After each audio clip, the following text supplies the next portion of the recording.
What happens when the freedom you pray for starts to feel like a prison? When the independence you once craved now echoes with silence? Actress Tia Mowry, a woman so many admire for her poise, positivity, and picture-perfect family, made headlines when she chose to walk away from her 14-year marriage with actor Cory Hardrict. On the outside, she seems certain, empowered, radiant, but now, through her new reality series, Tia Mowry's Next Act, we see a new chapter, one where healing looks a lot like heartbreak, where the dating pool feels more like a puddle, and where being a single mother brings more solitude than celebration. This video isn't here to shame or glorify.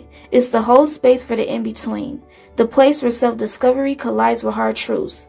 We're going to explore the psychology behind reinventing your life, the grief that often follows major decisions, the disillusionment that could come after chasing freedom, and the ways we can nurture ourselves and our marriages when we feel stuck, restless, or invisible. Tia's story isn't just her own. It echoes the quiet thoughts of thousands of women, so let's dive in. Psychologically, before any major life change, especially something as seismic as divorce, there is often a pre-split mental crisis. It's a subtle, emotional, and sometimes even subconscious. Many women, especially those who are wives and mothers, reach a point where their identities feel consumed by routine. Wife, mom, caretaker, homemaker, support system.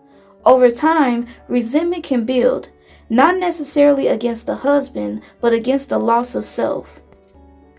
For Tia, who grew up in the public eye, marriage and motherhood became her anchor. But when you begin to feel invincible in your own life, your mind starts seeking escape. In psychological terms, this is called role engulfment. You lose your sense of individual self because you're too enmeshed in a singular role. That loss can manifest as restlessness, emotional numbness, or a desire to feel alive again. That's likely what led her to say, "I chose myself."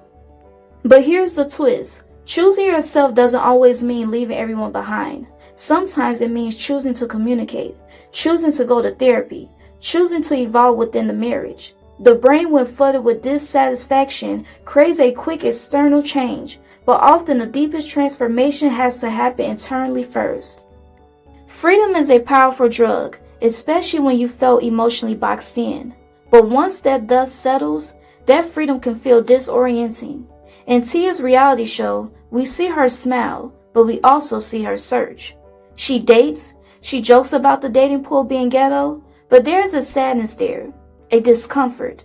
She admits that being a single mom is tough, that navigating this new world is emotionally taxing, and that maybe, just maybe, she underestimated the grief that will come with this next act.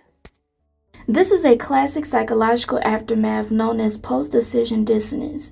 After making a life-altering choice, our minds begin to second-guess, especially when the outcome doesn't bring the joy we imagined.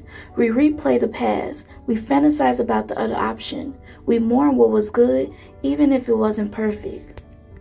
The truth is, no man is perfect. No marriage is easy. But sometimes we throw away good because we expect life to be more exciting than steady love.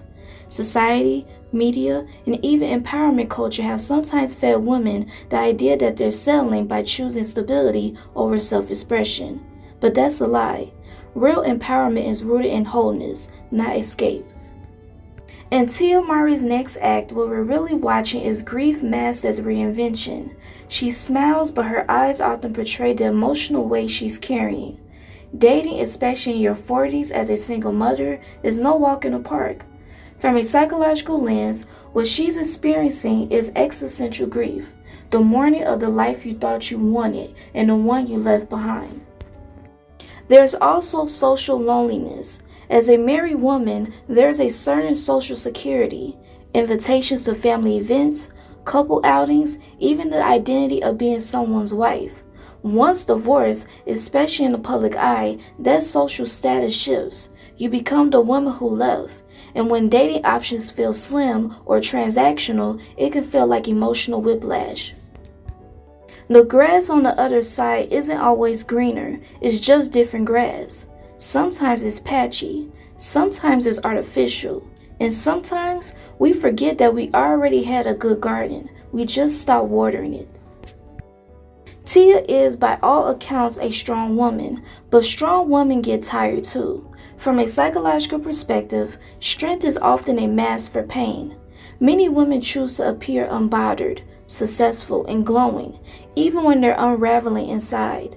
We wear strength like an armor, but inside, we're begging to be seen, understood, and supported. There's also something called divorce regret syndrome, where even those who initiated the divorce later feel an emotional void they weren't prepared for. They grieve the comfort, the shared history, the sense of being a part of a unit. Tia also expressed sadness about being a single mom, and it's clear that co-parenting, though civil, isn't the same as partnership. So what can we learn? First, don't suppress the signs, study them. If you're feeling lost in your marriage, that's not a sign to flee. It's a sign to reflect, journal, and meditate. Seek therapy, not to leave, but to explore. Second, talk before you walk. Communicate your emotional needs. Say I feel invincible. Say I'm losing myself. You'll be surprised how many partners are willing to show up when given clarity. Third, water your own soul. Sometimes what we call boredom is really burnout. Tend to your inner world. Rediscover your passions. Return to your individuality without abandoning your relationship. Fourth, honor routine while infusing it with joy.